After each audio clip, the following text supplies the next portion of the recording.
We're going to learn about different change detection technique now. This is, again, comes from a vast amount of research in remote sensing that has been done for many, many decades. All remote sensing images have a time series, and each you have a lot of rich information. You can use this to detect changes, map changes, and even predict changes using this time series. We're going to focus on a few change detection techniques that will give you a good overview of what is possible in remote sensing and what is possible to, and how it is possible to implement in Earth Engine. We have kind of summarized most of the change detection methods into these 4 different categories. And we're going to learn about each of these with an example and with code and exercise. There may be a few more, but I would say this covers kind of the majority of the techniques that has kind of come up in the remote sensing research. Let's learn about each of them step by step. The first kind of change detection that we want to do is the simplest kind, where you have some image at time 0, you have another image at time t. So you have one band of information at time 0, one band of information at time t, and you want to know what is changed. You can just subtract one image from the other. You can subtract each pixel value from one time to the other, and you have the difference, and you know what has changed. This may seem simple, but again, very wide applications of this technique. What observations do you get in single band? Well, every remote sensing index is a single band. So now you want to map certain changes, and you say, can an index capture a change?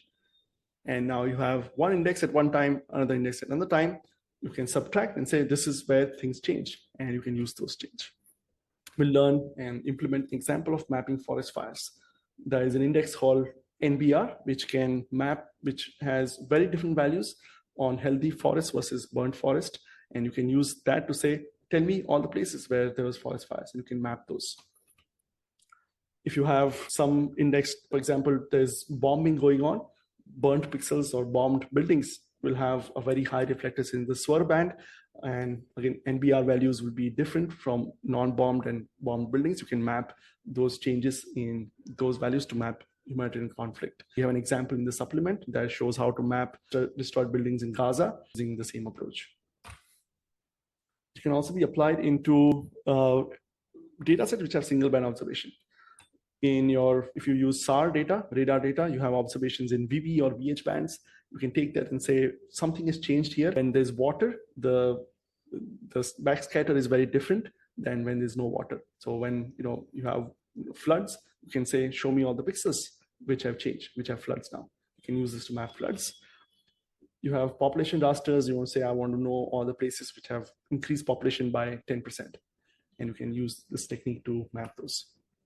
Nighttime lights, you can say, tell me what regions got affected by COVID, and you can kind of map the change in nighttime lights and see those changes. So many applications of kind of this simple technique. We'll learn about this. To apply this technique, you'll need to have the observation in one band. So either you compute an index or you already have one band of information. You need to know when something occurred. This technique cannot find when the change occurred. You need to know, okay, I want to map changes before COVID and after COVID. I want to map changes after fire and before fire. You need to know when the incident occurred. You need to have an index or an observation, and you need to have a threshold. We'll just say something changed. How much of the change defines change is based on a threshold. And either there are empirical thresholds, or you can find those thresholds automatically that will allow you to map the change. We're going to do a case study on mapping forest fires. We'll take this index called NBR. If we take some spectral signatures from a region which has experienced forest fires, if you take a healthy forest which has not got fire, you'll see the observation will look like this. High values in NR band, low values in red band. Right? This is your ND high, NDVI values. Low values in SWIR band, high values in NR band. If you look at the signature of a freshly burnt vegetation, you will see high SWIR values and low NR values.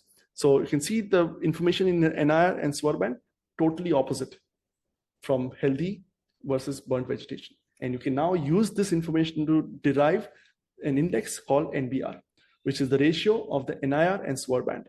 So if you look at the ratio of NIR and SWIR band in healthy vegetation, that index will be very high. In the burnt vegetation, NIR divided by SWIR will be very low. And this is what you see here. This is showing the visualization of a NBR index visualization, where the red stuff is low NBR, which is the the area that got burnt by the forest fires, and the green one is the healthy one. And you can use this index and say, show me all the regions which experience a big change in NPR, and those are the regions that are burnt by the forest, burnt by the fire. So how do you do this? Well, you take your whatever data set you want to work with, will work with Sentinel-2 dataset, will create pre and post fire images. One challenge in working with this kind of change detection is clouds are your biggest enemy, especially when working with optical data. So let's say there was a cloud right after the fire, so right before the fire. If you just have 2 images, you cannot see what is below the cloud. You cannot map that. But because we can now do composites easily, we'll figure out what time range makes sense for mapping this kind of incident. We'll create a cloud-free composite before and after. Once we have that, we'll compute the NBR index for both of those before and after images. We'll subtract them, find all the change of NBR at each pixel. We'll define a threshold and say any change more than X in NBR represents a forest that was burnt. And then we'll create a map. Go through it step by step and learn how to implement this. We are now in our 4th module. We'll start with the first script, the spectral index change. We are trying to map forest fires that happen in south of India. We have the date of the fire. So the fire started in this part of the forest on 21st February 2019. For 4 days, the forest was burning. The forest fire stopped on 25th February 2019.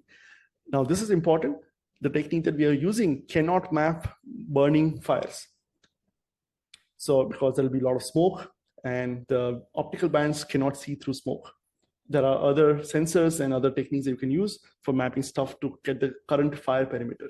This technique should be used only once the fire is ended. So we'll say the before time is, we'll create a composite before 21st February, we'll create a composite after 25th February.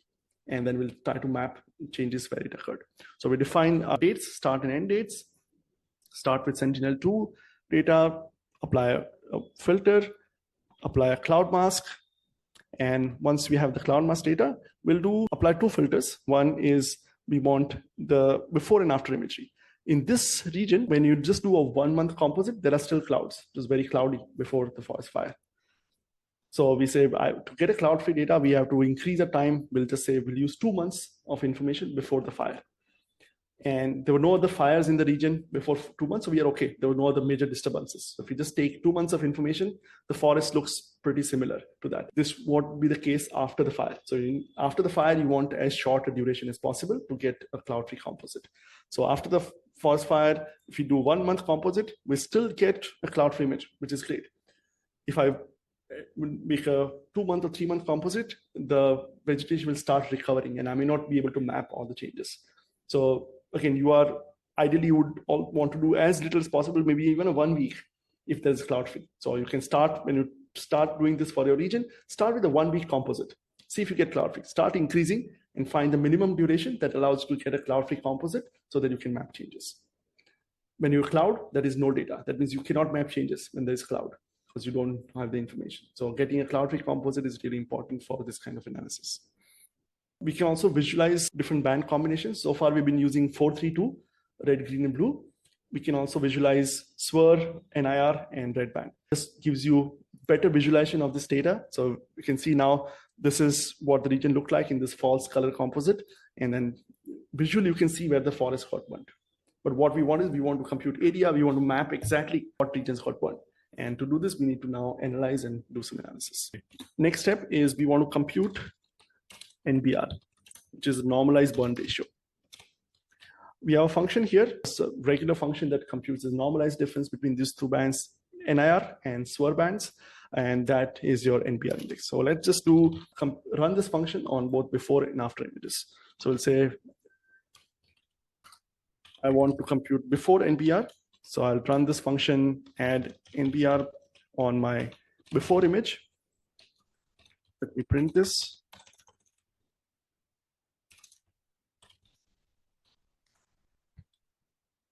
You'll see that I have my original composite and I've added this NBR band to it. And that's an NBR. I don't need other bands for this analysis, so I'll just select out the NBR band because we are just doing change in NBR. So it's just a single band change, and that's what we have, a single band. And we can apply our technique for mapping changes. We can do the same thing for after image. So we'll compute the NBR information for the after band.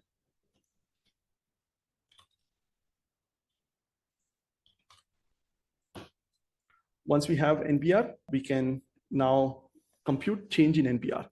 So I want change in NBR is before NBR, subtract after NBR. So this is our change detection happening right here. We are now subtracting those two bands and computing what was the change in NBR. This is also called DNBR, difference in NBR. So if you read some literature, you'll say this is called DNBR. So we have the change and we have different change values at different places. Let me just add it to the map first. Let's add this change image.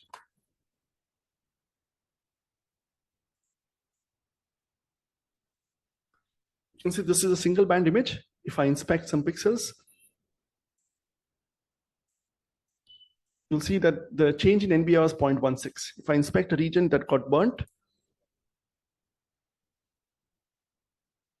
see the difference is much higher, 0.85 change in NBR. The region that didn't get burnt will have a much smaller change in NBR. So I can define a threshold and say any change greater than something is change. So let's define a threshold of 0.3. How did I get 0.3? You can refer to literature. People who have done this say change of more than 0.3 that usually represents forest fire. Or you can just do it yourself, inspect pixels and say, visually I can see this region is burnt, this is not burnt. Can I find a threshold that separates those two? And you can experiment, try with the threshold and keep changing it so till you find the result that suits you. Now we can say we can define a burnt region is anywhere where the change is greater than this threshold. And now we have our burnt region. And we can just display this. You can say this will be a binary image, burnt versus non-burnt. So we can display this as min max 0 and 1, and we'll display this in a Farad white to red. And this will be our area that we have determined that got burnt in the forest fire. So all the red pixels now represent pixels that we have determined to be forest fires. As an analyst, your job is to figure out what's the right threshold for this. So if you're trying to map a forest fire, you can do visual assessment. If you have ground truth data and say, I know for sure that this part got burnt, can I find a threshold that makes sure that this part is included? So if you have ground truth data, you can use that to determine a right threshold, or you can visually inspect and do a threshold, or refer to literature. We're going to show you some literature shortly when we do the exercise, which will say what is the traditional values people have used for different kind of thresholds for change in NBR. Okay, time for our exercise. Let's do exercise 1C. Let me explain a bit of context around the exercise.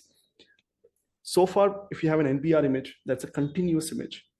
So we have values from -1 to +1. There are many instances where you want to take a continuous image and classify that based on some thresholds. Let's say you have an NDVI image. You want to say NDVI less than 1 is less than 0 is not vegetation. NDVI 0 to 0.2 is low vegetation. NDVI 0.2 to something is high vegetation, and so on. So there is a specific function in Earth Engine which allows you to take a continuous image and turn this into a discrete classified image. That function is called where. So the where function will say, I will take an image, which is a continuous image, and turn it into classes. So here we take a change image, the change in NBR, and say where the change is less than 0.1, value is 0. Change between 0.1 and 0.27 is 1. Change between 0.27 and 0.4 is 2. And you'll have this continuous image of change. You'll turn this into a class image of 0, 1, 2, 3, 4. So where function is really useful in that context. Many times you want to just apply your own algorithm and take your input images and classify them. This is the way to do this. Okay, Vigna, you can explain the exercise 1C. So for the exercise here, we have the change image, and now we are just going to classify this. So here you see that these are the classes that we are going to classify. So these are USGS proposed classification for interpreting the burn severity. And it says that if change is less than 0.1, then we are saying it's unburned. And likewise, the high severity, we say that severity is high when change is greater than or equal to 0.66, so which is class 4. So here we are using this where function and classifying it. So we already have classes 0 to 4, and what it interprets, it's given here. Now your exercise is to display your classified image, or I can say discrete image, with these colors for each class. So give this color palette to your image, and remember it has classes 0 to 4. So give suitable minimum, maximum, and add that image to the map, and you can just visualize that and share your script. And this exercise shows another way to identify thresholds. Look at the literature, look at past research that has been done on your region or on the specific problem, and people may have figured out that these are the right thresholds. These thresholds may not be appropriate outside of the US because this is done with research only in the US forest fires. So it may not apply in your region, but this is just an example to say, if you find those thresholds in some literature, this is how you can apply it, and not only map burnt versus non-burnt, but different severities of burnt. Let's try out exercise 1C in module 4. When you're trying to detect changes from multispectral imagery, one technique that we learned so far was just compute an index, compute the change in index, and you can map changes. But we have multi-band information. We have 12 bands of information in case of Sentinel-2. Can we use all of those bands and compute some change?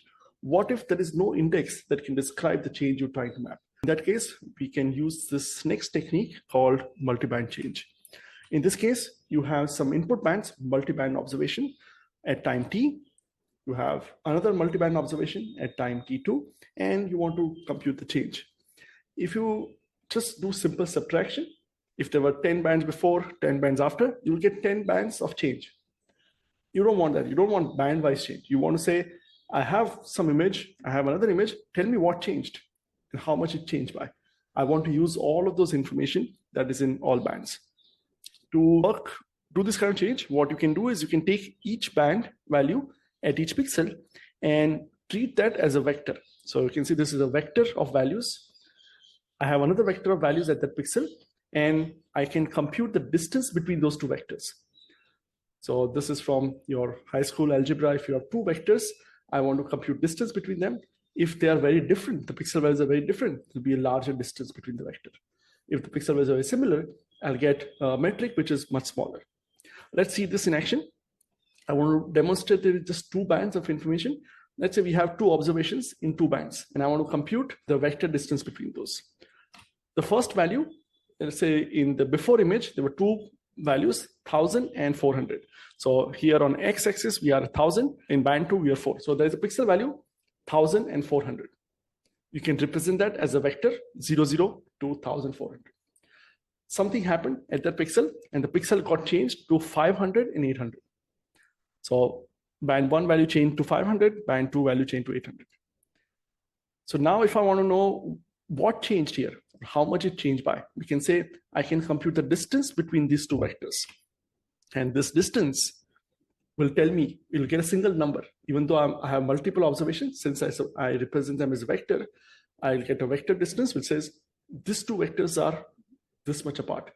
If the distance is big, that means the change was large. If the distance is small, the distance was less. And this metric is called spectral distance in remote sensing.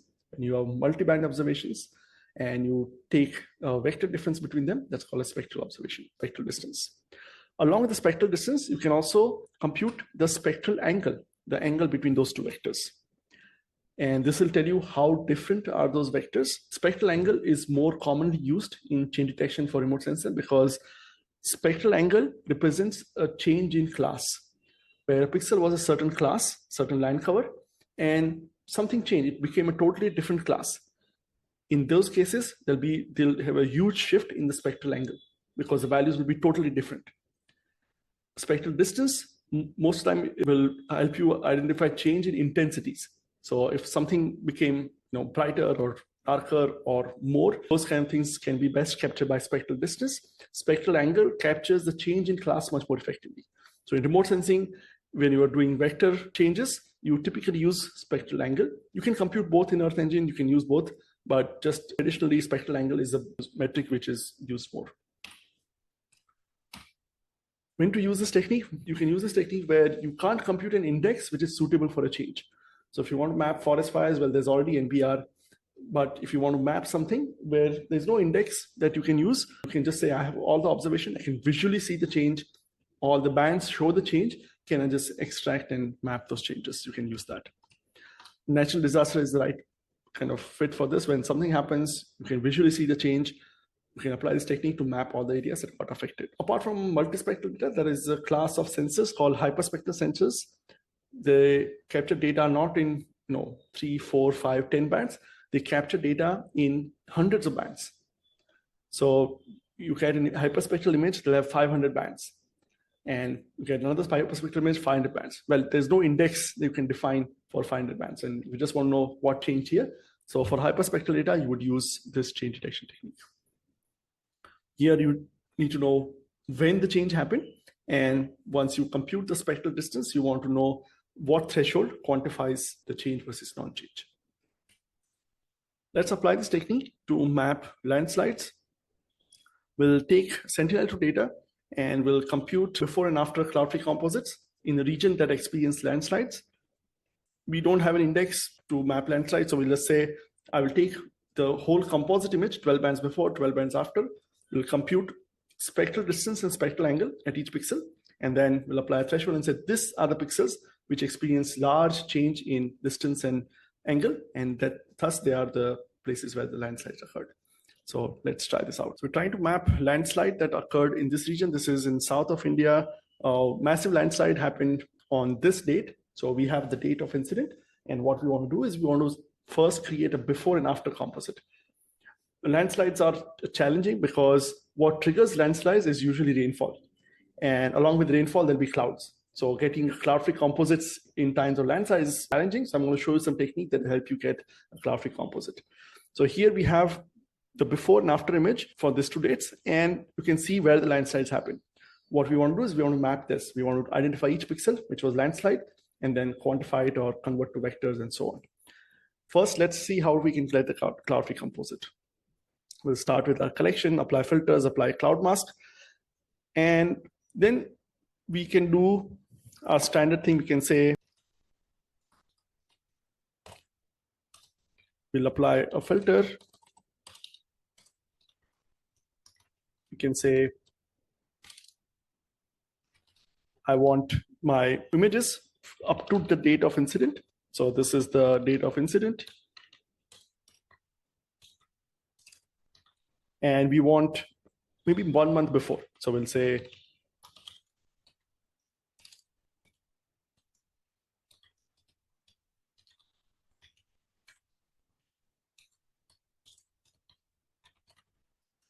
this is the standard way to do this. Give me images 1 month before the incident occurred, and I want to get the composite.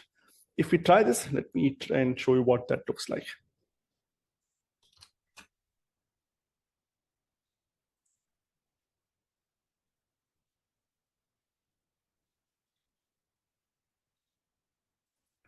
No pixels.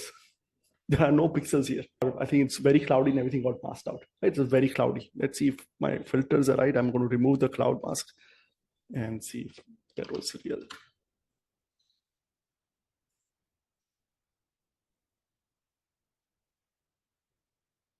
This is what the region looks like, fully cloudy.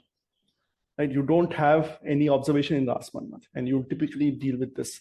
So how do you deal with this where there is no cloud-free observation even for a month before? If you know that there were no other landslides that occurred in this region, maybe the previous year, you can say, I want to get images not from the previous month, but also the previous month from the past year, because the landscape will be similar if there are no landslides that occurred in that year.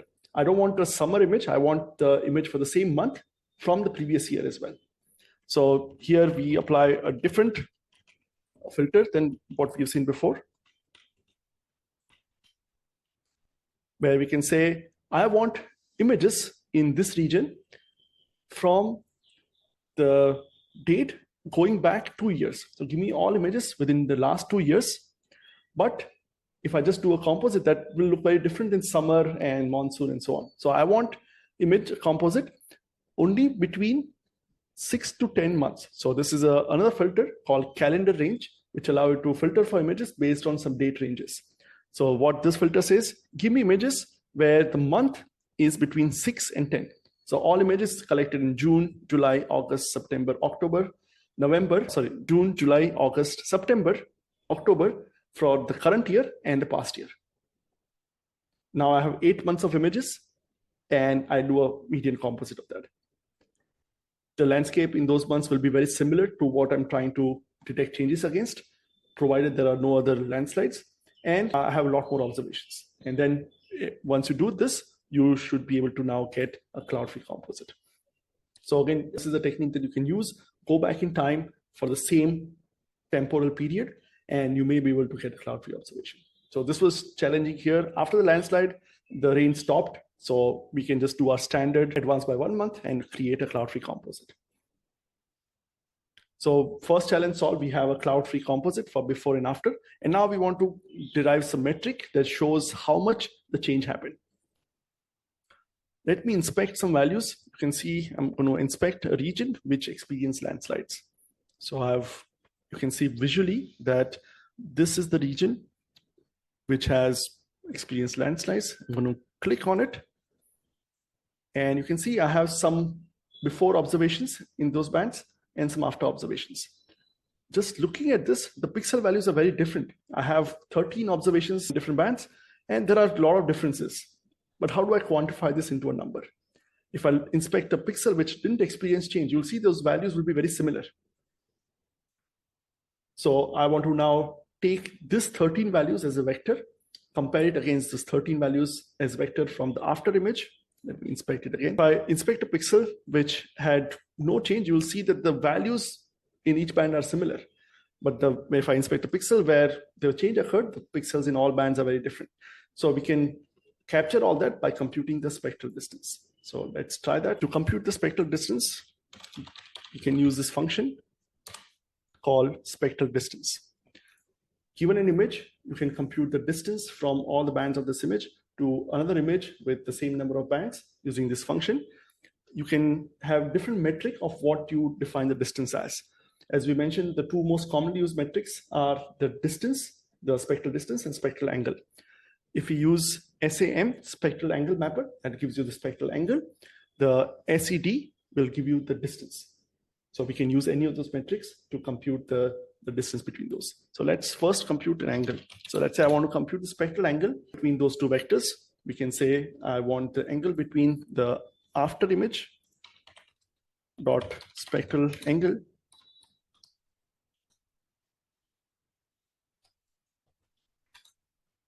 spectral distance between before image, and we want SAM, spectral angle mapper. And now we have a single value at each pixel which shows the angle between those two vectors. Let's add it to the map and see what it looks like.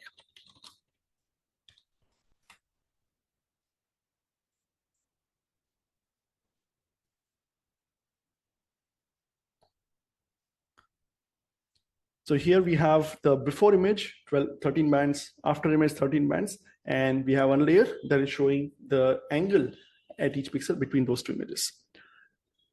You can see this, the black and white image, it's a single band image, low to high values. If I inspect a region which has the change, you'll see that the angle is this. If I use spec, the angle is very low. I don't know what's the kind of right visualization for this. I can also use our technique for doing 98th percentile stretch, and you can find some min-max parameters to show this around that. So you can say 0 to 0.5 is a good parameter for min-max of this. So let's use that to display this image. So we'll say min 0, max 0.5, and then we can give a palette saying we'll display from white to, let's say, purple.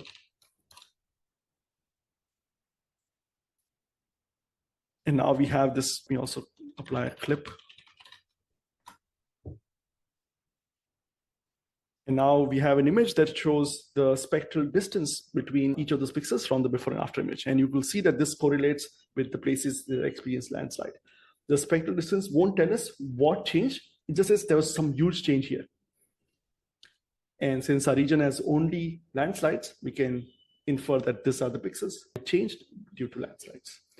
And if you see now, we have a metric which is high, there's landslides, and low where there's no landslides. It's a single value.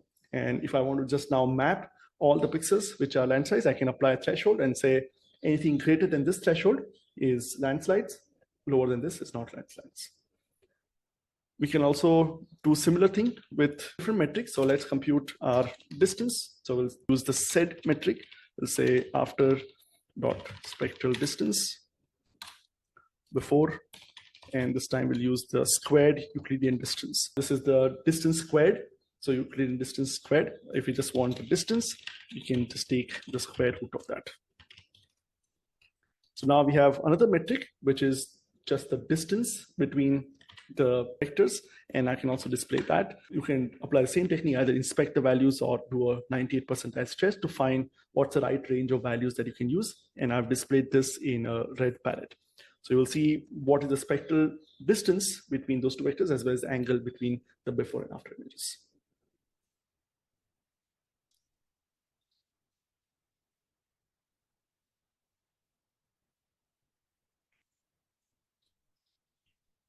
So the purple one is the angle, and the red one is the distance.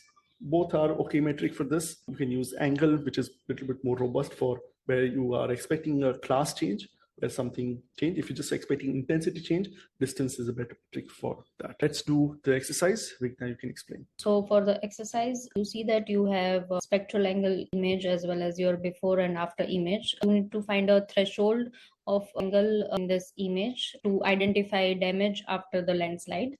So here you can do this using inspector. I feel this is a changed area, suppose, so I can just go and inspect and see what are the values for angle here. And you can just keep doing this wherever you see changes, and you can just see the distance here. So use this threshold. You can say where angle image is greater than this particular value, I want to classify it as damage. So here you can use this GT greater than method. So after doing this, you will have a binary image of value 0 and 1, where 0 is not a damaged area and 1 is the area where you will see the change after the landslide. So get that binary image and then display it on the map with any suitable palette. And you can just use before after image also for the reference and apply the threshold on spectral angle image that you have. You can try different threshold to say what areas are included or excluded, and use that to determine a right threshold. So let's go back to the problem. Once you have images like this, let's say I want to use the angle, spectral angle as a metric for change, and I want to map change. Let's say I've determined the threshold to be 0.27. And I want to now say my change is angle greater than threshold. I can visualize this. Let's visualize this.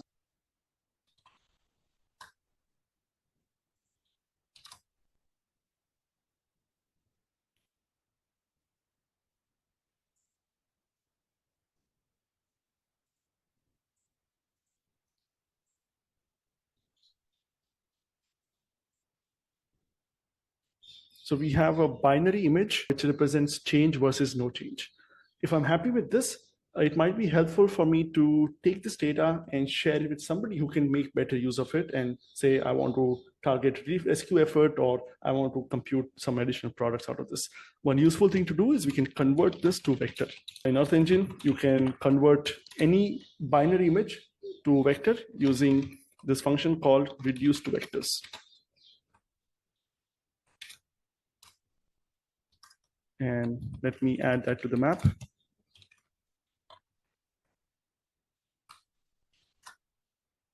What this is going to do is it's going to turn this binary image into polygons. And I have polygons for both the change and non-change area. We have to fill the parameters. We'll need to specify the geometry here. That's what the error says. So geometry, and do the vectorization at 10-meter scales.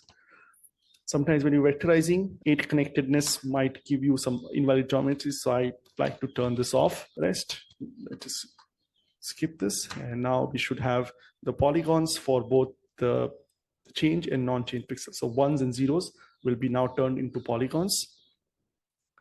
Here change has both ones and zeros. I can mask out the pixels which are zero. So I get polygons only for the one region. And then I can export that as a shapefile or a GeoJSON. And I can share it with somebody that they can use it in the GIS so they can do this. So you can see I have now polygons for all the areas which were changed. If I want to mask it, I can use this change image to mask it and say remove all. Change image is a binary image. So we'll say wherever the pixels are zero, mask it, only keep the pixels which are one. And now I get a clean polygon layer with polygons only in the region which are changed. So you can see I've got all the polygons now. And once I have polygons, export that and I get a shapefile. So here's the technique where we started with nothing. Right? We just started with just a date. We got the Sentinel images, created cloud-free composites, did this spectral distance threshold, and now we have polygons. Share this polygon and people can help and rescue efforts in this region. Whenever you have a binary image and you want to kind of mask out 0 pixels, rather than doing binary image dot update mask with binary image, there is a helper function called self mask. And you'll see this. This is usually in case of binary images where you have a binary image, you want to remove all the pixels which are 0, you can just use self mask, which will remove all the 0 pixels here. We're going to learn one more technique for doing change detection, but by using machine learning. We have learned how we can classify an image using machine learning. What if we do not want to do thresholding? We don't want to select an index manually. We can say we have machine learning. Can machine learning help us automatically identify change? Instead of identifying classes, can we train a model to detect change directly instead of first classifying and doing change? This kind of technique is called one-pass classification or multi-date classification. This technique is kind of more modern technique where we take the principles of machine learning and apply it on remote sensing. Let's see how this works. Here we have some bands at time t, one at time 0. So we have image bands at 2 times. Let's say we have 12 bands before, 12 bands after, and we want to detect change between them. We don't know, how we can quantify the change, what index to use, what metric to use, but we have some training samples. We have some examples of places where changed with the type of change that we want to map, and we have points where it says this is not change. And can we train a model to say, I have this before image, after image, learn what is difference between those two using this example and go and find similar pattern elsewhere. So we take our image bands, stack them together into image which has got both before and after bands, have your training samples of change and no change, sample those values. So you have 12 values of before, 12 values of after, and then you say predict that to be a change class. 12 values of before, 12 values after, predict that to be a non-change class. And then you get your change classification. So instead of classifying 2 images and compiling them, we're saying, I have the stack of bands, we'll classify them directly and look for change from that. We can use this where we want to detect a very specific kind of change, where you say, I want to detect pixels which change from this to this, or I have some examples where something change occurred. I don't know what index to use or how else could I do this. Can it directly identify the change? This has been applied in case to map forest fires, urban growth. We had a participant who used this to map deceased plant. They said we have some training samples we've collected. These are the deceased trees, and we have before and after. Can we just identify all the trees which have a similar spectral patterns? Here, apart from the date, you also need training data. So this is kind of both a downside of this technique and also an advantage where you don't need to know what band to use, what index to use. Data will help you figure this out, but you need data. You need to know what changed and what didn't change. In many cases, you can collect this in the same way where we do for supervised classification. You can drop points on an image, and if you see the changes. If you cannot see the changes, but you want to map those, you have to go to the field and collect the data. We'll apply this to solve this problem. We want to detect new buildings in an urban landscape. Let's say given 2 images of 2 years, I want to identify all the pixels where there are new buildings. So I want to identify all pixels which were not building before, so a bare ground, which turned into building. So I want to find this new building as any pixel which was barren, background, and which is now a building. And I want to map all instances of those in my image. We'll get before and after cloud-free composites. We'll create a stacked image taking the before and after bands. We'll add training samples of what we define as change and what we say is no change. So any pixel which was bad and now it's built up, we'll drop a point and say this is change. We'll find another pixel where there was no building and now there's a building. This is change. And then we'll drop some points of no change, saying that these are the places where either there's no change or a change of the type that we don't care about. Maybe this was a bad land that turned into water. We don't care. So that's no change for us. Right? So we just classified needs two classes. It can't work in isolation. That's why we need to give the counter examples of the kind of classes that we don't want as change. We'll train a classifier, apply the classifier on all the image, all the pixels, and we'll find all other pixels which changed. In the specific example, we'll take a city by just dropping points on 5 to 10 places where we see new buildings. We can run this and we'll identify all the places in the city which have new buildings. So we can use this to directly map urban growth. Okay. Let's see how this works.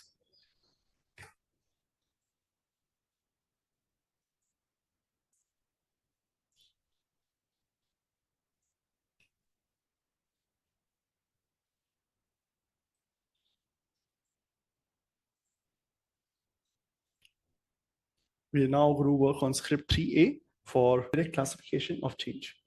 We have two images for the city of Bangalore, 2019 and 2020. This is a very fast growing city in India. If you are in some other part of the world, maybe you want to have a composite which is a few years apart. Otherwise, you will not see any changes. Here, even in just 1 year, you will see there's so much of construction activity and so much of new buildings come up. So you'll be able to see the change. You can see we have two composites. There are so many changes going on in the city. I don't want to map all changes. I just want to have changes where the background turns into pixels. So I'll go around, spend some time collecting training data. First, I'll collect some examples of the type of change that I want to map. So let's zoom into this region.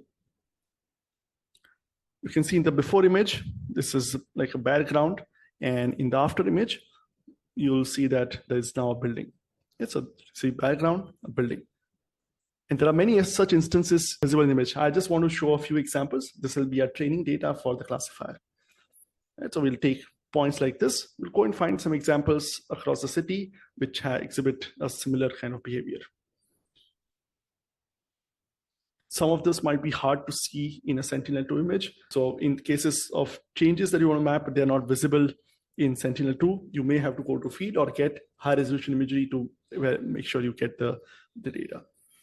And you can see this is another example, background turning into a built-up region. You can also validate this and say, can I check the high-res image and see what it shows here? The high-res image still shows background here.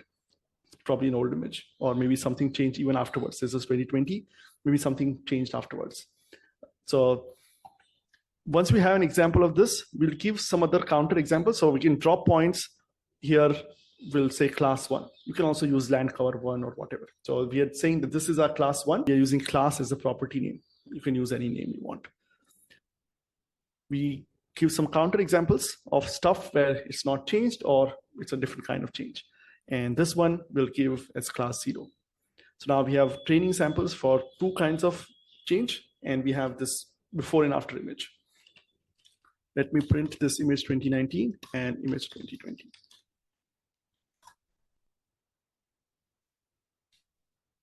Both are Sentinel-2 composites of 13 bands. These are 13 bands of before, 13 bands of after. I want the classifier to learn from all of this and say, you figure out what pattern from here and this bands will be changed. Where you see something high before, something low after, that will allow you to classify this as 0 or 1. So we don't know what that is. That's why machine learning is useful. We just say, I'll show you some example. You go and figure out what's the pattern that's important. So first we create a stacked image. We'll say I take all the bands from 2019 and add all the bands from 2020.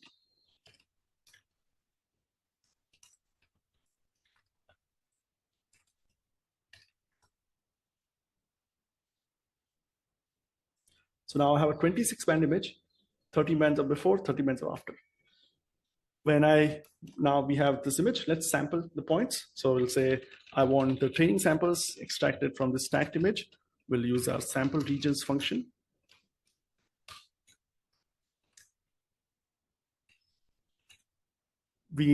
Our GCPs are change and no change. We can just merge them right here. So we'll just change.merge, no change. You can also create a GCP variable and use this later on. The property that we want to use is the class. In our classification, we use land cover as a property. Depends on your preference, whatever you want.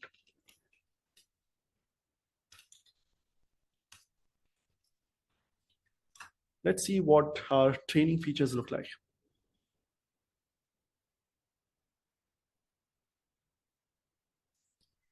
Each feature now has 27 properties. The values of each band before, values of each band after, and the class. The classifier's job is to say what combination of this results in 1 and what combination of this results in 0. Right? It has to just train a model that can predict that. Once we have the training data, we can create a classifier and classify the image. So we can now apply all our standard machine learning technique. You can do scaling, you can add indices, you can do PCA, all of the stuff that you do with machine learning, you can apply here. But here we are training a model to detect the change directly. So we train a model and we classify the image. And when we classify the stacked image is the one we classify. So we'll say, take this 26 band image and go and find all pixels which are similar to the examples that we gave you.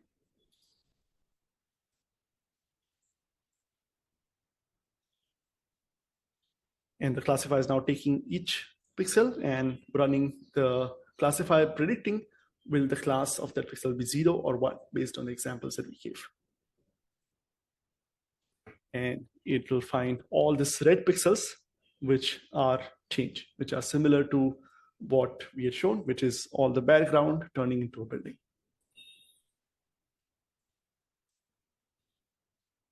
This works surprisingly well with very few samples. If you go and inspect this, there are some errors here that we're going to fix with some additional data, but it works surprisingly well with just very less amount of data. And you can use this technique to map changes of the type without really figuring out what index or what bands are useful for this.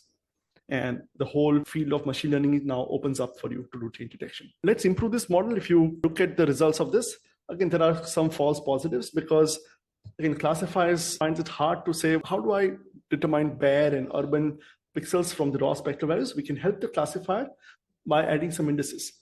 If we had a spectral index, both for bare and built up, and the change in the index is much more clear indication, and the classifier will be able to distinguish that much easily. So let's improve our classifier by adding some indices to the model. Vigna, you can explain how to do that in the exercise. So for the exercise, we want to improve our classification. So you see that we are stacking bands both the images here. Before that, let's just add NDBI band to both the images. So you already have the function here, add NDBI. We want to apply this function to both the images of 2019 and 2020. So you can do this, you can modify the same image. So you can, the rest of the code will remain the same. So you can say image 2019 equal to add NDBI image 2019. Similarly, image 2020 equal to add NDBI image 2020. So likewise, you can just do it for both. And if you will print the stacked image, you will see 2 more bands in the stacked image. So you will see 28 bands, 14 each image. So it will have the NDBI band added to the original bands, and it will just help classifier to improve the classification. So try this one. You can verify by printing your stacked image and share your solution. And once you do this, go and inspect the places where your classifier has changed and see if there are real changes. And you will find that most of them are pretty good. You found a lot of background that got converted to a building just by the simple model. And the key difference here is, even though we are using NDBI, we are not telling the model how to use NDBI. The model will figure this out based on our training data. We're not telling a threshold. We're not telling them, whether this band should be used. We're just giving them more information, and the classifier will learn from that information based on the data. And that's a kind of key difference between a more threshold-based empirical model versus a machine learning model. So we've been working on change detection, and we have completed these 3 methods: single band change, multi-band change, and classification of change. We want to do the next one, which is the post-classification change, where you have 2 classifications and you want to compare and find out what changed. But first, you want to get the 2 classifications. I want to know what changed between 2017 and 2018. I need to classify both the images. How do I classify 2 images, or how do I classify an image of every year? So we need to learn some concepts around time series classification. So let's learn those concepts first, and then we'll go to the implementation. When you have a time series of images, maybe yearly composites, monthly composites, or individual images, and you want to classify each image from that time series, how do we do this? There are many different techniques that have been developed over time. I want to cover the 2 main techniques that are present in dealing with yearly composites. So if you have yearly images and you want to do analysis of every year and you want to classify every image every year, how do we do this? The same techniques are applicable for seasonal composites, etc. But we want to just first teach you this technique, and we'll then implement the change detection on those different composites. The first approach that you can take is you develop a classification for one of the years or one of the images. Say, I will take 1 year and classify that year. I will train a model with the training samples for that year. So I want to classify 2023. I have images for 2023. I'll get a cloud-free composites. I'll get my training samples. I'll train my model. And once I get reasonable accuracy, I can say my model is trained to detect class from a set of pixel values. I have this composite, I have certain pixel values, and it is trained, given this values, it can predict the class of that. If I assume that I'll have similar images in different time or the time series, if my spectral signatures are stable, that means if a pixel is vegetation and it has a certain reflectance, if it was vegetation the year before, it would have a similar reflectance in the image. If I assume that my signatures are similar, then my classifier doesn't really care where the pixel comes from. It can come from any image. And it says, give me certain spectral signatures, I will classify that into a class. So if you assume that the signatures are stable across time, you can take the model and say, I have a model that's trained to classify pixels to class. I'll give it pixels from all different images, and I'll get the classified images. There are some caveats to this. We'll learn more about this. The second one is saying, I cannot guarantee that my spectral signatures will be stable across time. Maybe there's a sensor that has degraded, the orbits have degraded. Maybe I'm doing cross sensor time series. I have different sensors for different time series, or just because of the noise in the image, I cannot guarantee that the signatures I've collected for 1 year will be applicable to the next year. In this case, we can generate a classification for 1 year, and then we say for the next year, we need to update our model. So we'll take a model, we'll update the model with the information from the next image, and then apply it. Then we'll take the updated model, take the third image, update it again, and then apply it on the image. And that is called rollover classification. And there are again multiple techniques for doing this. We'll cover one of the techniques and we have the implementation for that. There's a reference paper I've linked here, which has the comprehensive review of all the techniques that have been developed over the years on time series classification. So if you have a need for doing something like this, read the paper, which has got a review of all the methods. How does MODIS classify each land cover image? How does this other data set, which is doing yearly classification of crops in this region, apply their model? So again, you can learn of different techniques. We will summarize and show you the main techniques from the paper. So the independent classification, we'll build one model, apply it on all images. That assumes that the images are intercalibrated, ideally from the same sensor. If you have Sentinel-2 image from today, the same landscape, if nothing has changed, and if the sensor captures it a week later, they'll have the same reflectance. The same satellite, same sensor, nothing has changed. And that means if I can train a model to classify an image today, I can use the same model to classify the image a week from now. One major factor in this is I can guarantee that my sensor will be the same a week later, but the atmosphere may not be the same. So if I'm using level 1 data, the atmospheric composition will be different. That means the reflectance will be different. So if I want to use the same trained model, I have to use the level 2 data, which is corrected for atmosphere. So if you want to use this, make sure you're using Landsat level 2 or Sentinel level 2A data, which is atmospherically corrected, and then only you can guarantee your signatures will be stable. So you train a classifier and then you apply classifier on all images. The way to do this in Earth Engine is simply have a function that takes an image and say image.classify with the trained classifier and returns that and map that function on the entire time series. And you'll have every image classified from that time series. So it's as simple as mapping a function that takes the trained classifier model that you train and just applying it on that image. We have the script for this in the module 4. We'll be using this for doing the post-classification comparison method of change detection. When we cover the script, I'm going to cover this in much more depth. This is fairly simple. If you're using same sensor, level 2 data, you can use that. And this is kind of a visual representation of that thing where you just say, I have annual composite. BAP here stands for best available pixel. That is like a cloud-free pixel or some sort of composite that you do. And then you have yearly composites, go and apply the same model, and then you have yearly composites of yearly land cover products. The second one, which is kind of more interesting, where you cannot assume your spectral signatures are stable, or you want to build the best model for that year. How do we update the model with that data? So here we say base year, whatever year you choose, either the last year, first year, whichever year in your time series, and you take that year, do the best model that you can, based training samples, build the model, classify that. Once you have this, you say, I have my next image. So let's say our first image was from year 2019. We classify that. Next year, we want to classify is 2020. We have some training samples. We know the reflectances in 2019. We compute the reflectances at the same GCPs on 2020.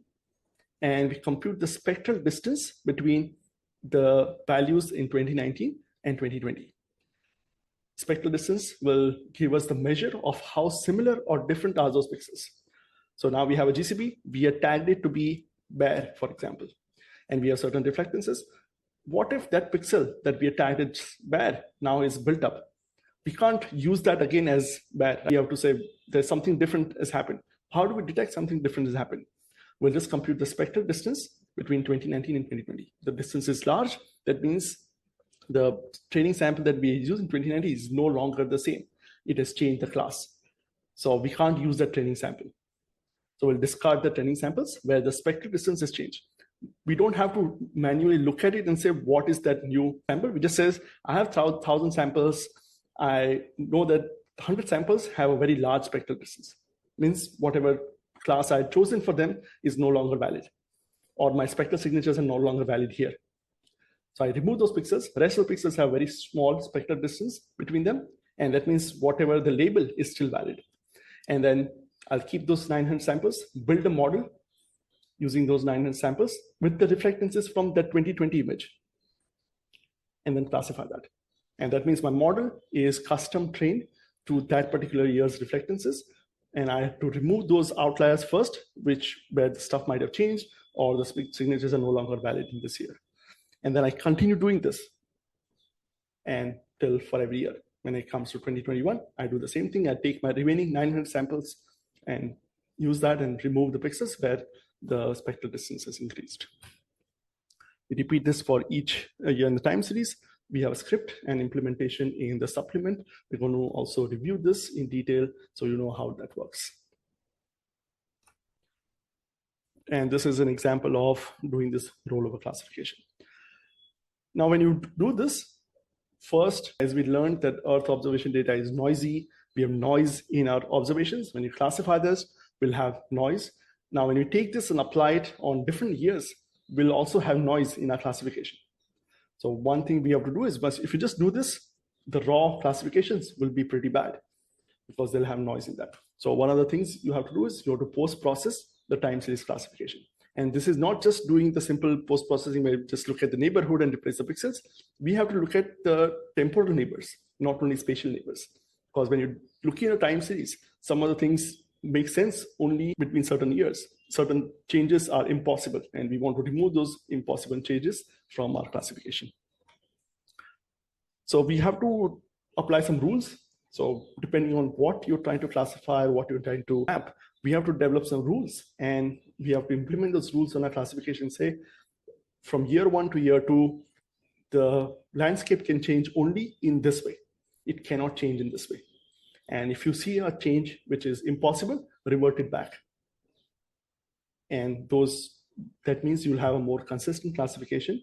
And this is a very important step to develop a logical and accurate time series classification. An example of this is from, again, the same paper that I have linked.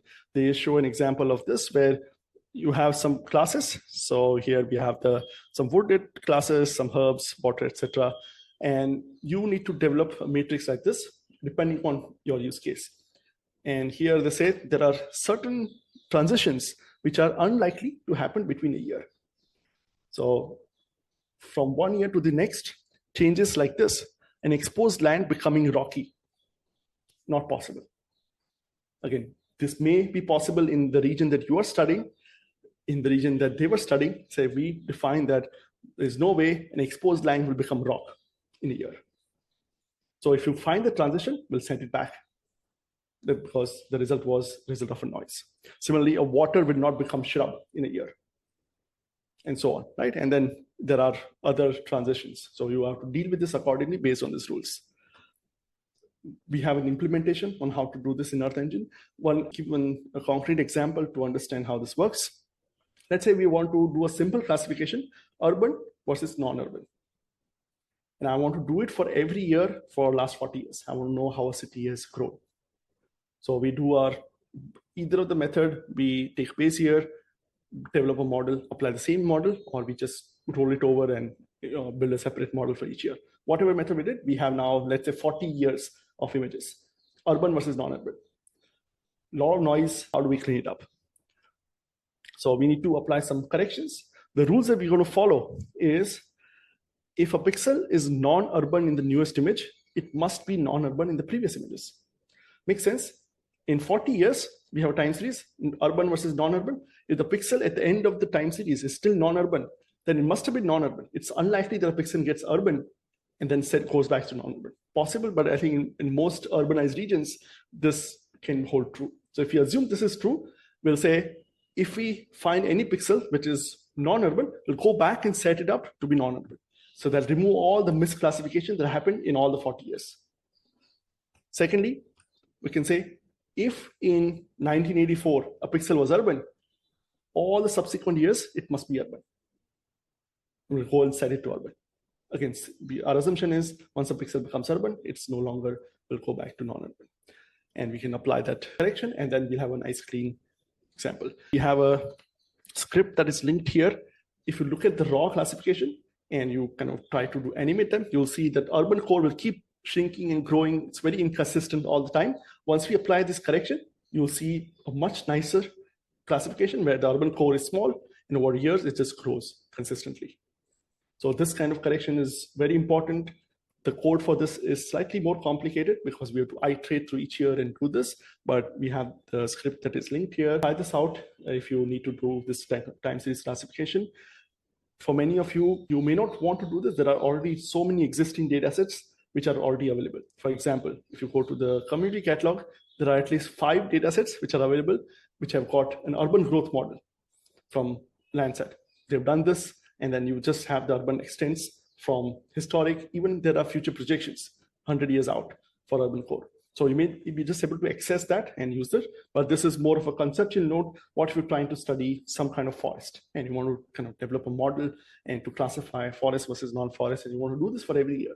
How would you go about doing this? You can take the reference of this code. So let's go back to our change detection methods. We studied single band change. We had computed NBR on before and after images, and we computed change in NBR, and we are thresholding to say, these are the regions which got burned by a forest fire. We had multi-band change where we had some landslides. We didn't have a suitable index, so we just say, give me the spectral distance at each pixel, and any pixels which have a large spectral distance, that is our landslides. Third was classification of change, where we created a stacked image before bands and after bands, and we dropped some training samples to say change and no change. And we developed a model to detect the change directly from the stacked image. And we did an urban growth model where we detected all pixels from bare to urban. Let's do the last method, which is the classical remote sensing method of change detection called post-classification comparison. This method is probably the kind of most widely taught method when you study remote sensing. The idea is very simple. You have an image, you classify it into different classes. You take the next image, you classify it. And now you have two classified images, and you want to know what changed between those.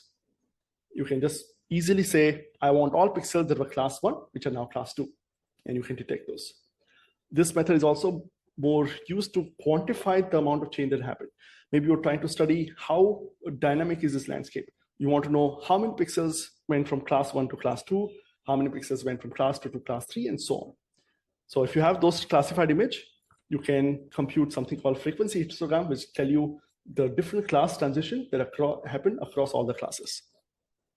If you use a desktop-based software, you might have a button in your software which says, give me a class transition matrix. And this tell you from, if you give two classified images, it'll say, I found between these two images, this many pixels were class 1, which remained class 1. This many pixels were class 1. In the first image, became class 2, and so on. So you can generate this matrix. And this will allow you to quantify the amount of change that has happened. To do this in Earth Engine, or you want to implement it yourself, you have to kind of apply a slight different technique.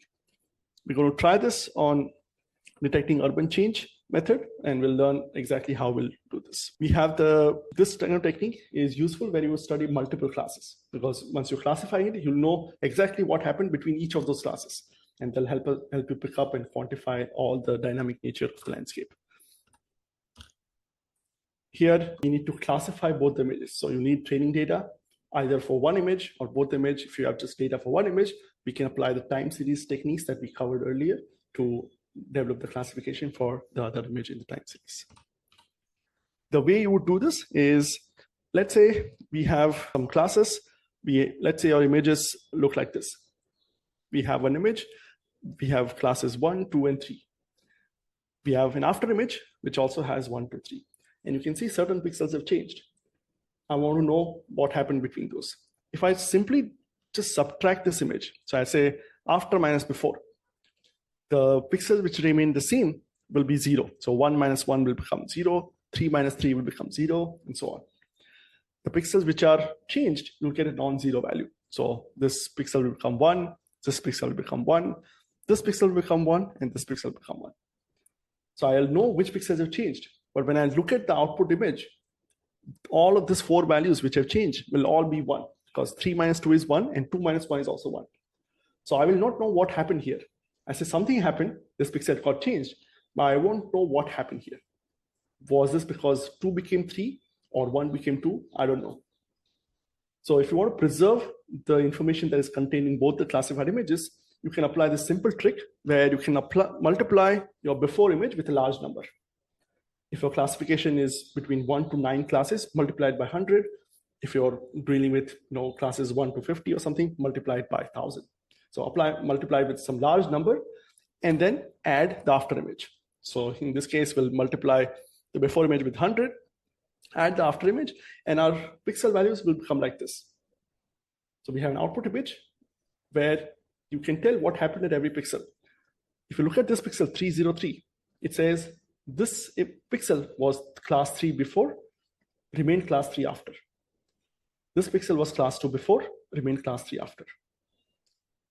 This pixel was class 1, became class 2. So now every pixel has a story attached to it, which says what happened at this pixel. And now if you want to say, I want to find all bare pixels which became urban, just find the pixel values 201.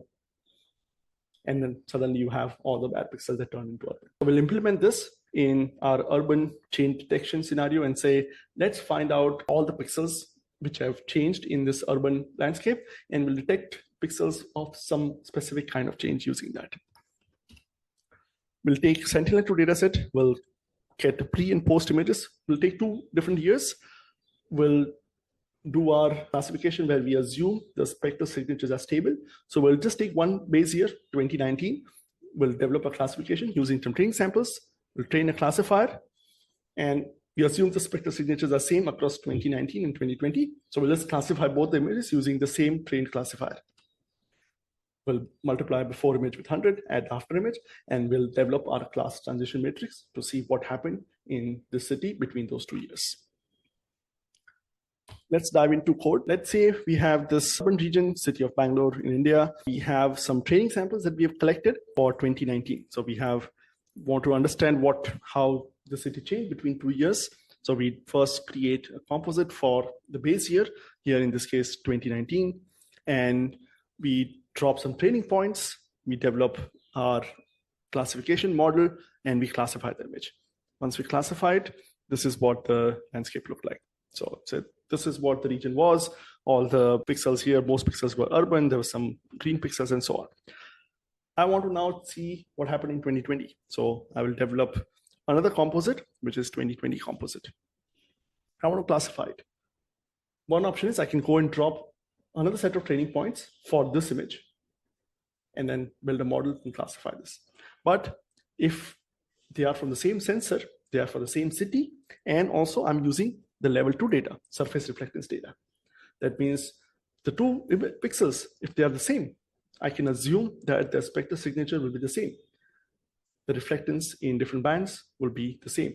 And that means my classifier already knows how to detect pixels, class pixels from the pixel values. So I can just say, I have a trained classifier, which has been trained to detect class from this 12 bands. I have another image from a different year, which has got the same 12 bands. The spectral signatures are similar. So I can simply say, I'll apply the same classifier, which I've trained on, and classify the after image. So I can now take this after image and say classify with the same classifier. I'm not training a new classifier. And we can display this, and we'll have our classifier. So now we have classification for 2 years, and you can see there are some changes between those 2 years. And I want to quantify those changes. Here, since we are using level 2 data, same sensor, same city, we can reuse the classifier, and we can keep going. We can now say 2021, let's take the same classifier and classify that. Is the classifier portable across space? What if there's a neighboring city? Maybe I want to go and classify maybe another city in the same state. Can I use this? Probably yes. If it's a kind of similar landscape, you have enough examples in the first classifier that you train, you can go and classify another city with the same classifier. It's portable across both space and time. Can I take this classifier and maybe classify Boston in the US or London in the UK? Probably not. Right? This classifier is probably not trained on the kind of landscape that is present in a different city or in a different country altogether. So when you're trying to reuse the classifier, answer the question, are the reflectances for the same material the same? Does the urban landscape look the same in this city versus the other city? And if the answer is yes, you can reuse the classifier. Let's say I'm going to inspect some pixel values.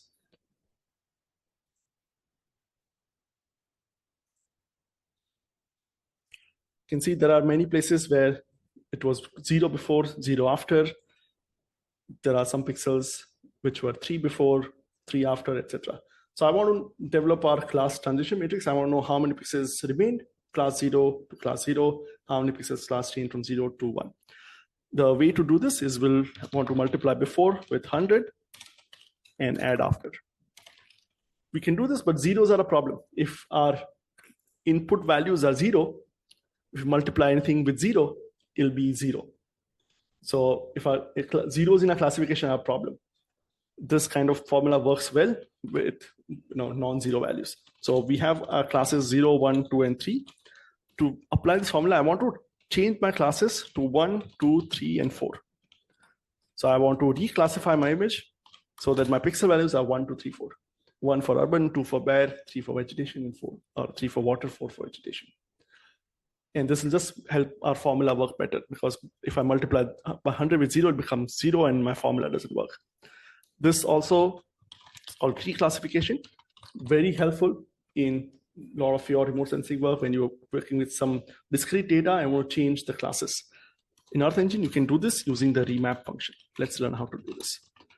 So we'll take this before image and we'll create a new image where we'll remap the classes. So the remap function takes two parameters, a list of values that we want to change from. So I'll say I have 0, 1, 2, and 3. Change it to 1, 2, 3, and 4. That means every pixel that was 0 will become 1, 1 will become 2, and so on. I can apply the same thing, what my after image.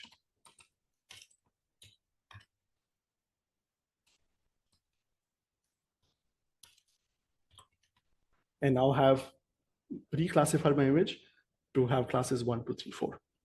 The remap function is also super helpful in many other cases. You can do things like, I want to create a binary image. I want to create an image which is urban versus non-urban from this. How do I do this? Well, you can just say 0, 1, 2, 3 will become 1, 0, 0, 0. So that means 0 will become 1, other class will become 0. And now you have a binary image, urban versus non-urban. Similarly, if you are trying to take some classification data, let's say somebody sends you data where you have 40 classes and you want to use it with another class which has got 70 classes. How do I harmonize both of them? Well, I can reclassify both of them to a common classification scheme. I can say, oh, this one has 3 agriculture classes, this one has 1. I will merge all of them into a single class. Right? So when you're trying to work with disparate classified images, remap function is super helpful to harmonize both of them. We have our image. Let's compute our final image with this formula, before times 100 plus after. Let's say before classes dot multiply 100 dot add after classes. Let me just add it to the map and see if it worked.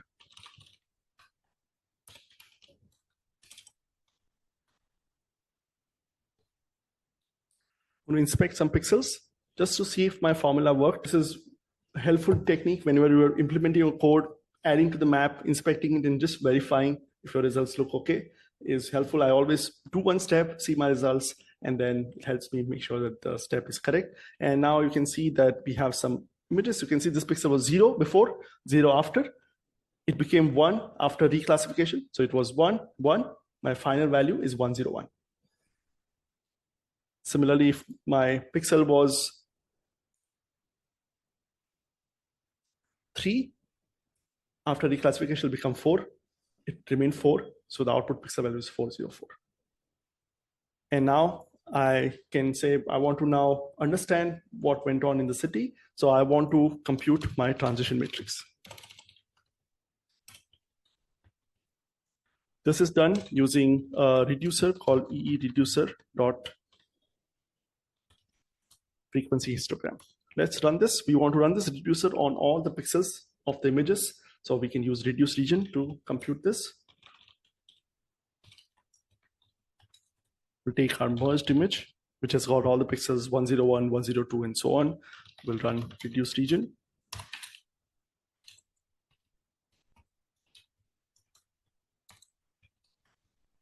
Control space to complete the name of the reducer. You want to run it at 10 meter resolution.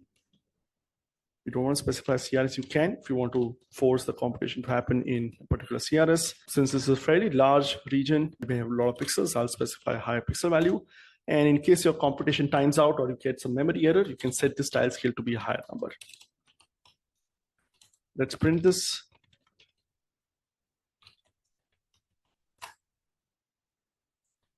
And now it's going to compute and tell you how many pixels are present for each of the unique class transitions.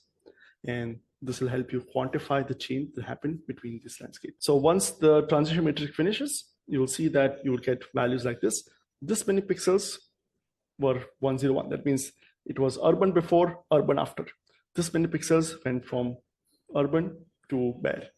And you now have unique class transition for each of those classes. If you'll notice that these values are fractional. How can counts be fractional? Well, Earth Engine uses weighted reducers. That means if the geometry partially covers the pixel, it's going to give you a partial count. And this is an important concept in spatial statistics, where you have a pixel, it's cut into half by a geometry. Do you account for the full pixel or partial pixel? In Earth Engine, by default, all the reducers that run are in the unweighted mode. That means they'll give you partial statistics. If you want to change it to whole pixels, you can run any reducer in unweighted mode. So you can call dot unweighted on any reducer, and now you'll get full counts, which will ignore any pixel whose centroid is outside the geometry. It'll ignore that. Rest all pixels will be considered as full pixels. So let's do our next exercise to see the spatial distribution of our class transitions. Vigna, you can explain the next exercise. So in this exercise, we want to see areas where water became any other class. So we have the transition matrix, and here you see that, okay, so we have this transition matrix, and on the merged, you will have to have a condition with OR statement that we want to select pixels where values are 301, 302, or 304, because water class is 3. And we want to see transition in any other classes such as 1, 2, or 4. So 303 is the class where water has not changed to any other class. So just identify pixels with 301, 302, and 304 values to identify areas where water became some other class. So you can try with OR condition. You can say merged equal to 301, or it is equal to 302, or it is equal to 304, and it will select these pixels, and you can just add it to map to see change in water class. We had learned about the conditional Boolean operators earlier. These are like filters, but they work on images. So if you want to select just the pixels which remain water, you would do something like merge.eq 303.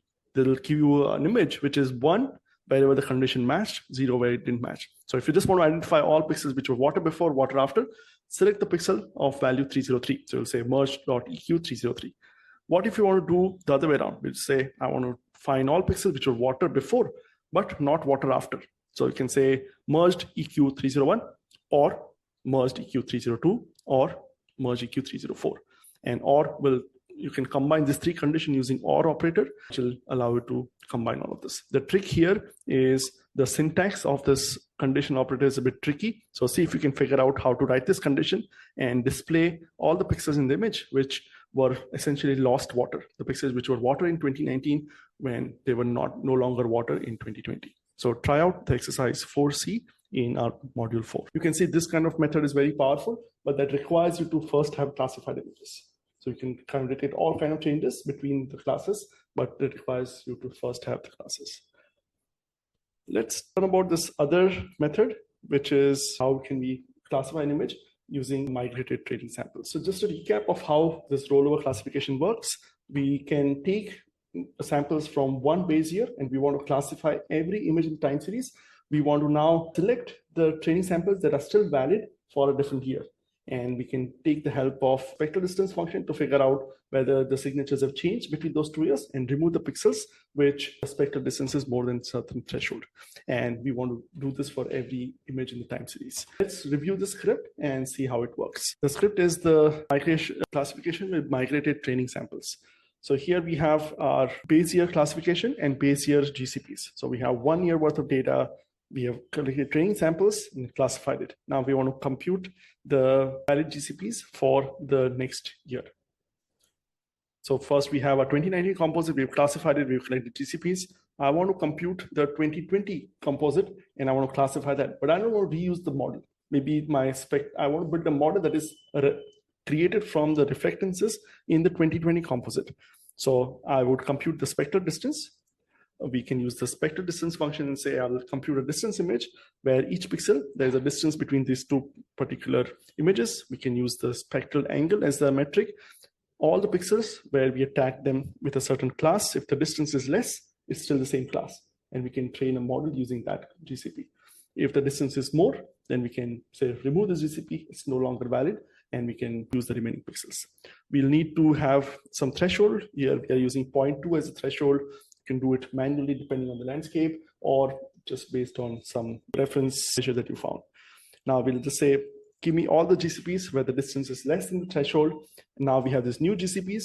Let's create a new model. So we now say, I give you an image I'll give you the image GCPs for that year, which are valid, which have been filtered out for more spectral distance. And then for the year, we train, extract the spectral signatures, we train a model, and we classify the image. And if you do this, now we have this two classifications for the same metric, where we had 2019 classification using, let's say, 1,000 training samples. We removed samples which had more spectral distance between 2019 and 2020, and use the remaining ones to build a model for the 2020. And now you can compute the confusion matrix and accuracy for each year. This model that classified 2019 used certain GCPs. This is the confusion matrix. We removed certain points, built a new model for 2020, and this is the confusion matrix for this, and this is the accuracy. And again, you can keep doing this for the next year, remove the GCPs from this, and classify that. Typically, in my experience, this method works better as you go further in the year. Removing these GCPs will give you much stable classification versus just using the same classifier.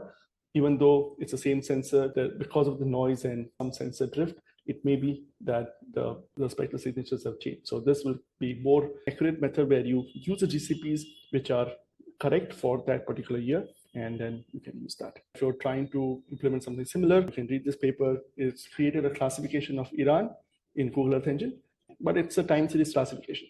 But the training samples were collected only for 1 year, and then entire country was classified. Then you migrate those training samples, remove the samples which have higher spectral distance, and then build another model to classify the next year. And again, this is all automatic, right? There's no manual intervention between each year. It's just done through code, so that you can now have, when the next year comes, you can go and classify this data.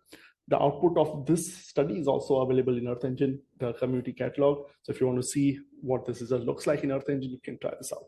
And then again, a good reference paper I point people to, just to say how many samples I need. How do I do a countrywide classification? Like what kind of things I need to do? This paper is quite a good review of how to implement this. And this is linked in your presentation in the reference section. Let's do a brief introduction to this dataset called Dynamic World. This is a dataset that was built by Google and World Resources Institute. They tried to come up with a dataset which can help people do land cover classification with a time series. So most land cover classification that you get are yearly classifications. So you get one classification for 1 year. There are very few global data sets. And again, you have to wait for months or years before a data set becomes available for that year. So again, you can't do monitoring of a landscape.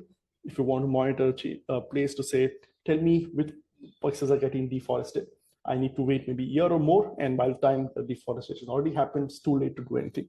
So to kind of enable this kind of monitoring use cases, Google built this data set where it takes the Sentinel-2 dataset as a lot of training samples that were collected by many trained annotators who annotated this image. Google built a deep learning model to predict a land cover based on those Sentinel-2 images, and took this model and then ran it on the entire Sentinel-2 archive. So the model that they built is a deep learning model that takes Sentinel-2 image, all the bands of that, and gives you 9 new bands where it's a probability of each pixel being a certain land cover class. And the probabilities are very important, which is a unique feature of this dataset. The entire archive of Sentinel-2 from 2015 onwards is classified, and it's also near real time. That means as soon as a new Sentinel-2 image is available, it's ingested into Earth Engine. Within 30 minutes, the classification is available. So now you have a ready-to-use land cover classification dataset available to you from 2015 to yesterday. Now you can use this to do change detection without having to classify the images first. So as soon as the image is available, the image is then sent to this deep learning model, which runs in Google Cloud, classifies this image into 9 classes, and you get the dynamic world classified image. These are the 9 classes that the model is trained to detect. This is important because now if you want to detect changes between any of these classes, you can use this output of this model directly without having to build your own model. So think about a use case. If you can define your change detection output in terms of this 9 classes, you can then use dynamic world without having to do your classification first. So let's say we want to detect all places where water was lost. So we can say all the pixels which were water before, not water after, or any bare ground turning into built up.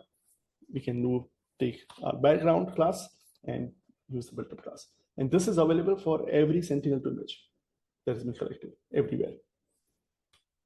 So very big data set, since every Sentinel-2 image is classified. It's not only a discrete classification like 1, 2, 3, 4. It's the probability of the model is given you as a band.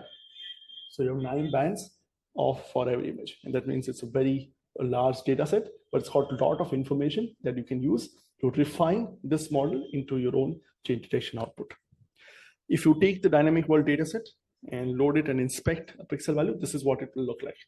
So let's say if you have this pixel, and this is not a composite, this is just a single dynamic world image. So take one single Sentinel-2 image, it'll run through the model and it'll give you a dynamic world image.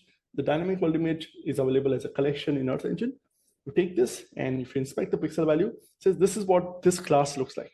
The model predicted that this class has 0.49 probability of being trees and maybe 0.19 on snow and ice.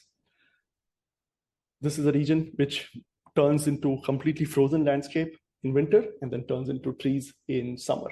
So depending on which image you're looking at, either a winter image or a summer image, the model may say this is ice, this is tree. And that's why it's dynamic. The dynamic in dynamic world is that each pixel, rather than doing a yearly classification, there are a lot of landscape which are very dynamic. Now you can classify each individual image instead of doing a composite. So how do we use this data set in change detection? We're going to take the examples from our courses and see how we can implement this using dynamic world. Urban growth. We built a model where we find out all the bad pixels that turn into urban, and we detected all the places which were newly urbanized. If you want to do this using dynamic world, we can do a much simpler algorithm. We can just say, choose 2 periods, either 1 year versus another year, or 1 month versus another month. So whatever period makes sense, take the average probability that was detected by dynamic world and find all pixels where the probability of build has increased by some amount. Probabilities will go from 0 to 1. And this being a global model, most of the pixels, even if it's like completely urban, you'll have like 0.6 or 0.7. So you can say any pixel which was maybe 0.2 became 0.5, that's now urban. And you can detect those pixels. Just simple. Essentially 2 lines of code, and you can now detect new urban areas between any 2 time periods anywhere in the world. Let's see this in action. The script is here in the supplement in the change detection folder. The way it's set up makes it easy for you to try this on your own region. We have a geometry here. You can draw a polygon anywhere in the world. Define a start, before, and end year. We're doing yearly change. You can also do monthly change if you wanted to. We'll create some date ranges from before and after, and then we'll take the dynamic world dataset. This is an image collection that's available in Earth Engine. So we can just take this, filter it for before image, take the mean probabilities, take the after image, take the mean probabilities. Let me just print this before and after to show you what this looks like.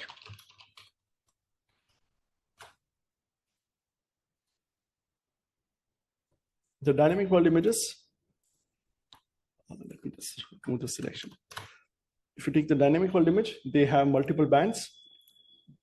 Each band is the probability of that pixel being that class as predicted by the model. So if you want to do work with multiple classes, you can use this. Here we just say, I want to just use the build class. So now we can just take the build class and say, what did dynamic world think? What was this pixel in 2019 on average? What was the probability? And if we just add that on the map, so I have these 2 images, which are the probability images. And you can see if I inspect a pixel, it says this was the probability of the model that said this pixel was 0.72 urban. That means 70% probability of being urban. This one is 74%. So slight increase in that.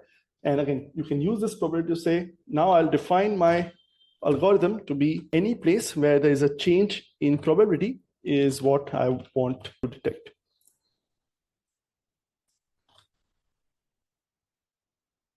So my change detection algorithm is as simple as saying, take these 2 average probabilities between 2 different years and find all new urban areas which are places where there was a 0.3 increase in the probability. And let's take a look.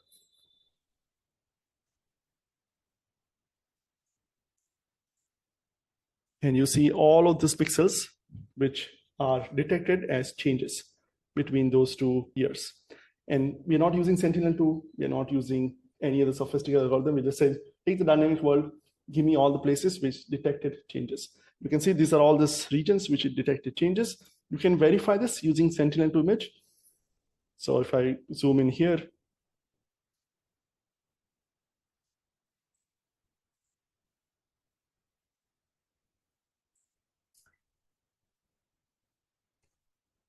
and you can see this area, which was detected as being urban, is actually urban. There's some built-up pixels here. And this works anywhere in the world. If you just change this region to anywhere, run it, it'll show you how the city grew between different years.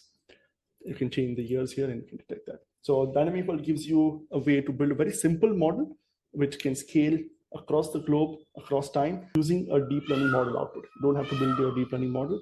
You can take the output, refine it for your change detection output, and use it. Let's try some region. Let's say we'll try in maybe California.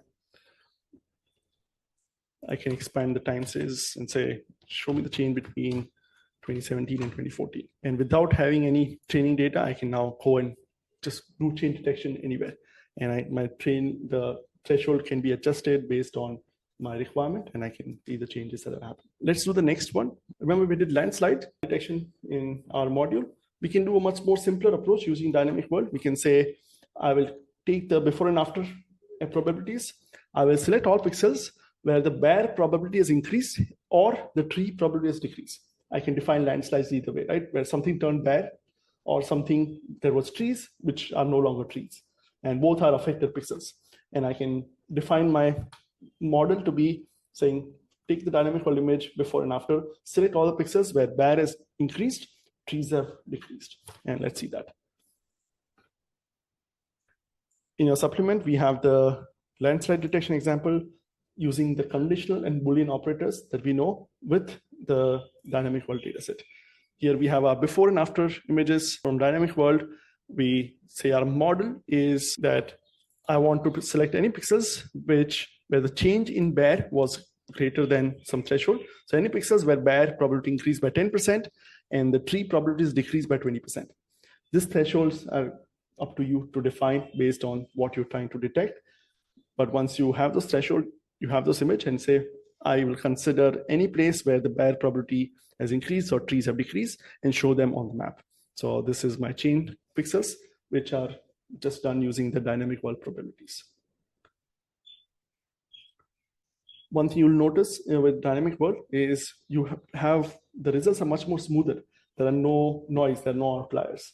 Because dynamic world is a convolutional neural network, it's a CNN. CNNs have this thing where when classifying each pixel, they're looking at the whole neighborhood. So they are already post-processed. If you have ever done classification or any CNN model, you know that even though the resolution is 10 meters, it is looking at a window around it and classifying this. So the results will look much more smoother. They'll have less noise. So again, much better for doing this kind of classification. One downside of dynamic world is that it does miss finer details. So if there are two pixels which are different, but again, they are surrounded by similar things, dynamic will just smooth it out and you'll have the same probabilities. So again, it loses some finer spatial detail, but the output is much more smoother, more ready to use in your final output. I have a lot of material that will help you. I wrote a 3-part tutorial in the user guide. So it explains what dynamic world is, how to access it, how to do different things. And you can plot a time series chart, you can do change detection, etc. I have a full course material on dynamic world, which shows how to use dynamic world to enhance your classification result. If you've done your classification, if you want to make it better, go and add dynamic world bands. Don't do any changes, just add dynamic world bands. Suddenly you are reclassifying an output of a deep learning model. Your results will look much better. So this course shows how to do this approach. And I have a post here, which kind of shows about how to enhance a land cover data set with local knowledge. So this global land cover is a dynamic world. You can take your local knowledge and refine the output.